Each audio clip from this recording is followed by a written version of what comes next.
Bonjour Sébastien, Bonjour, comment vas-tu? Alexandre. Oui. Très bien. Oui, Très bien. par PayPal. Oui, en forme? Comment tu as trouvé ça, Forme. l'expérience du chat? Très bien, très intéressant. Ouais. J'ai beaucoup aimé les commentaires des gens. Oui. Je vois que tout le monde est en C'était forme et dynamique. dynamique. Bonne année, Bon, mon cher. bonne année. Ben oui. Bon Covid-20. Ben oui, ça, c'est le COVID-20, en C'est effet. le Covid-20. Merci, mon cher Philippe. On boit le champagne avec vous. Qu'est-ce que vous buvez, là, derrière l'écran? On veut savoir ce que vous buvez. Est-ce que vous êtes seul à la maison? Vous écoutez ça avec des amis?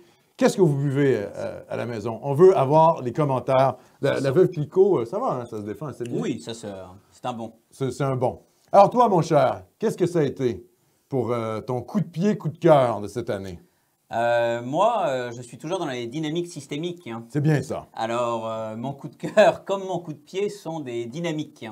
Je commencerai par le coup de pied, on va finir avec sur une bonne note. J'aime ça. Donc commençons avec le coup de pied. Moi, ce serait ce que je pourrais appeler une forme de révisionnisme totalitaire qui s'est intensifié en 2020, donc, qui est le révisionnisme en lien avec justement la question raciale. Ah oui. Ça a été un peu évoqué avant là par Philippe et toi. Mais il y a eu en 2020 plusieurs séries, plusieurs films qui sont sortis où, entre guillemets, on remplace, c'est un peu le grand remplacement, hein, grand remplacement, petit remplacement, les deux se tiennent. Tout à fait. On remplace petit à petit des personnages historiques blancs, occidentaux, Ouais. et on les remplace par des personnes dites racisées, donc des Noirs ou des Asiatiques, des Maghrébins. Il y a une série là, qui vient d'apparaître, je pense, sur Netflix. Oui. Netflix, Oui. que je n'écoute pas, je n'ai pas ça, je n'encourage pas les gens à s'abonner Non, d'ailleurs. ça, Il faut les boycotter, ces produits C'est pas de très bon culturels-là. niveau généralement. Enfin, en tout cas, ça dépend. Mais pour Ça dépend. celle-là, qui est une série historique anglaise, Ouais. et qui se passe au XVIIIe siècle, à la fin du XVIIIe siècle. Et la reine Charlotte est incarnée à l'écran par une actrice dont j'ai oublié le nom, mais qui est une actrice noire ou métisse, enfin en tout cas non blanche, on va dire. D'accord. Sur de pseudo-rumeurs un peu absurdes, disant que la reine Charlotte aurait un ancêtre qui serait peut-être noir, enfin bon, quelque chose de complètement absurde. Et donc la reine Charlotte est incarnée par une femme noire. Ce qui n'a évidemment strictement aucun sens d'un point de vue historique. Évidemment, Parce que, c'est complètement absurde. comme tu me disais, finalement, plus tôt, on a des portraits de cette reine. Bien sûr. Et c'est une femme blanche, tout ce qu'il y a de plus classique, une anglaise allemande, enfin c'est plutôt une allemande, mais enfin une femme du Nord, quoi. Oui, oui, oui. C'est Un profil évident nordique. quand on la voit en portrait.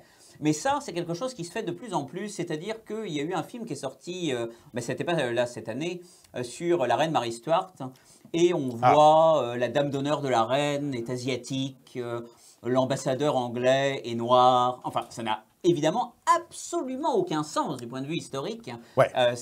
Ça aurait été totalement inimaginable à l'époque. Donc, pourquoi Et ça aurait faire été imaginable il y a quelques années. Ben, Je veux dire, il y a 10 ans, Bien ça aurait sûr. été imaginable de Mais bien voir sûr. ça à la télé. Personne n'aurait fait ça. Ben oui. Tout le monde aurait trouvé ça absurde. Mais c'est intéressant parce que ça montre qu'à la fois, la population maintenant est prête à accepter quand même, les gens vont voir les films et puis... Bon, et puis ça marche, les films ont autant de succès qu'avant. Ouais. Et en même temps, c'est très symptomatique parce que c'est assez caractéristique du totalitarisme. Hein, on révise l'histoire. En fonction de l'idéologie dominante du moment. Ouais. Exactement. Les marxistes ont fait ça, hein, les soviétiques. Ivan le Terrible était rendu marxiste. Hein, enfin, dans les films, c'était ça. Hein. Oui. Donc là, maintenant, c'est... Et même voir l'homme préhistorique oui. était crypto-marxiste, oui, bien etc. sûr. Oui, non, mais Oui. les Bien idéologies totalitaires ont cette tendance-là. Oui, exactement. Donc ça, c'est une tendance qui, maintenant, a plusieurs années, mais qui a pris une espèce de poids phénoménal aujourd'hui, qui se fait notamment dans le monde anglo-saxon.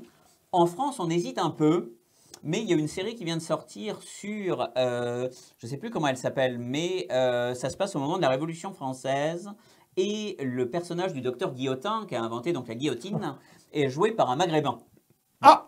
Oui, C'est ça un n'a peu pas de sens. spécial. Ça n'a pas de sens, évidemment. Non, ça n'a absolument aucun sens. Et si on renversait la chose? Imaginons un film sur l'empereur du Mali au 15e siècle ou 13e siècle. Mansa Kankou Moussa. Voilà, c'est ça. Eh oui, je connais mon histoire Tu connais africaine. ton histoire africaine, Et là, c'est ils très sont bien. là, Nomos TV, la droite nationale. Oui. Oui, Mais on a de la culture. Ben oui, on a de la culture. On C'est a comme nos ça, lettres, Nomos hein. TV. C'est ça, exact. Et bon, imaginons qu'il soit joué par un blond aux yeux bleus, par Brad Pitt. Voilà. Tout le monde dirait, mais enfin voyons, c'est complètement absurde. Toussaint Louverture. Toussaint Louverture, le grand héros de la Révolution haïtienne. On va le faire jouer, hein, je sais pas, par Arnold Schwarzenegger. Non, mais je veux dire, faut y aller à fond, les gars, dans le révisionnisme. Pourquoi pas? Ah, mais là, ça gueulerait, là.